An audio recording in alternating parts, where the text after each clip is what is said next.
Thank you, Madam Chair. Just a question for Mr. Wilkinson. Again, with reference to the minister's speech and the bill itself, and sustainability is the topic I just wanted to speak about, and quoted the Northwest Territories Premier, a statement that he made yesterday, and I want to add a little bit more into the record. This is the Premier. For too long now, policies have been imposed on us from Ottawa and Southern Canada that, despite good intentions, sometimes in ignorance, other times, are threatening our economic potential and the decades-long work that we as a government have taken on Indigenous reconciliation, says the Premier. Whether it will be ill-conceived ways of funding social programs or new and perplexing restrictions on our economic development, our spirit and energy are being sapped.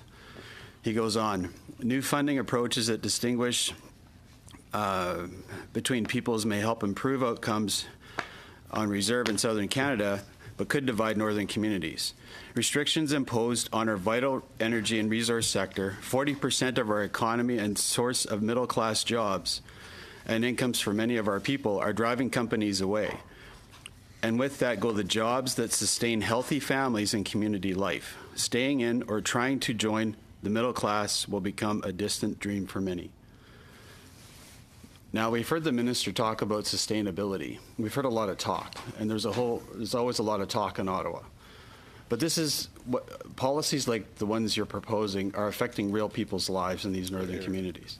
They affect northern Indigenous communities in my part of the province, in northern British Columbia, and really across the north, any rural part of Canada. Please explain how this is sustainable.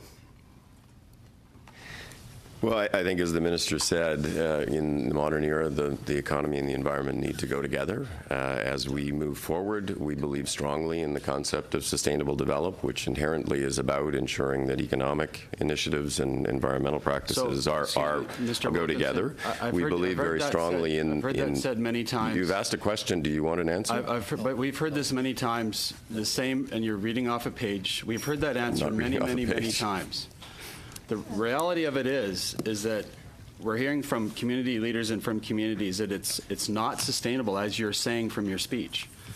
And I'm just challenging you to develop a policy that actually is sustainable. When we hear from premiers that say 40% of their economy are being shut down by a policy of your government, that's a concern to me. I'll pass the rest of my time to Mr. Sopa.